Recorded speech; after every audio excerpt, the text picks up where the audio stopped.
Today guys, we're going to be going over some vehicles that you shouldn't buy in GTA Online, starting off with the Journey 2, which you could purchase for $790,000. Why would anybody want to buy this vehicle? And if you do, well, I'm going to give you a couple reasons why you shouldn't, or at least make you think, what the hell is Rockstar thinking? To start things off, like I said, it's $790,000. You could buy the regular Journey for $15,000. The only difference is the fact that the Journey 2 isn't rusty. It is the exact same model as the regular Journey, but it has some liveries available for it. So you really need to think about this for a second. Why is it $790,000 for the exact same vehicle, but not rusty? It makes absolutely no sense to me. It's not like the Journey 2 is a completely redesigned, much better RV.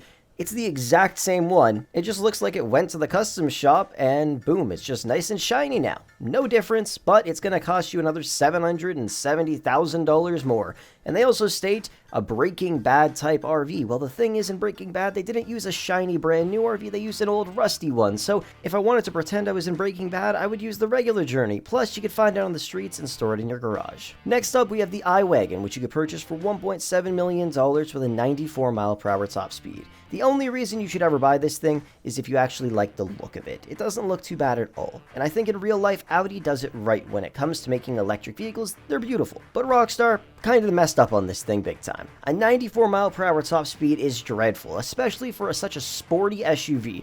And also when it comes to upgrades, look at this thing. It looks terrible. There's nothing available for it. And when it comes to that top speed, there's so many other vehicles out there that are literally garbage that have higher top speeds than this. They could have at least given it 110 mile per hour top speed at the minimum, but 94 miles per hour for a vehicle that is coming out in this day and age in GTA Online is just embarrassing. You'll literally get passed by everybody on the road. So if you want to buy this vehicle, buy it for the looks, but I wouldn't buy it for anything else. Next up is the Avisa.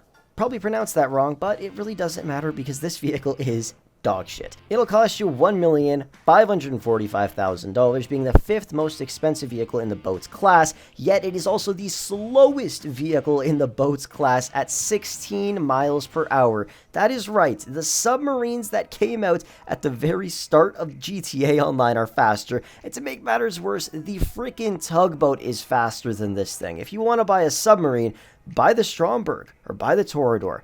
This thing is just not it at all. And if you're going to use it for the Calperico heist, I'm just going to tell you right now, this is a huge waste of time. You would get to any location faster by requesting a dinghy in from Merryweather, killing the guy, and then going over there. Because this thing, like I said, is just so damn slow. If you're going to buy a vehicle for the Calperico heist, buy the Sparrow. We already know that's the best thing you can use. This thing will just waste your money and slow you down. Next up, we got the Longfin, the most expensive boat in GTA Online, costing you $2,125,000, but you can get it a bit cheaper if you unlock the trade price, and it is also the fastest boat we have in GTA 5 with a top speed of 122 miles per hour. That is the only good thing about this vehicle, but it is so damn expensive, nobody really wants it because nobody boats around in GTA 5. I'd be willing to pay $2.1 million if they added a jet boat that went 170 miles per hour. That would be sick. Or even a cruiser yacht. 30 or 40 foot, nice cruiser yacht you can drive around with a 20 mile per hour top speed. They've had them in other GTA games, still don't know why they don't have it in GTA 5. But this thing, there's just no purpose to it, nobody really cares for it.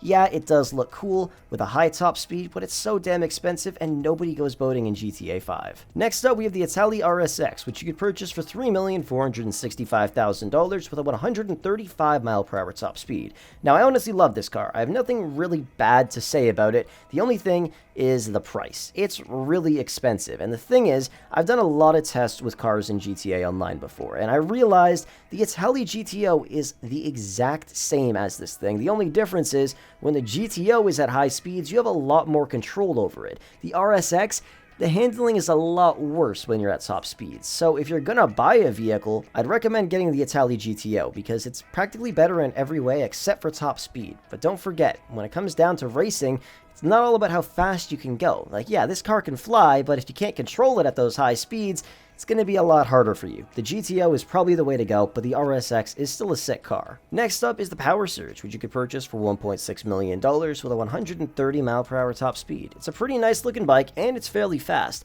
and everybody was saying this thing would be perfect for time trials, and I agree, but the only issue is the fact that it's so damn expensive. There are other bikes that are more expensive, like the Shitaro or the Shinobi, but we're not talking about those right now.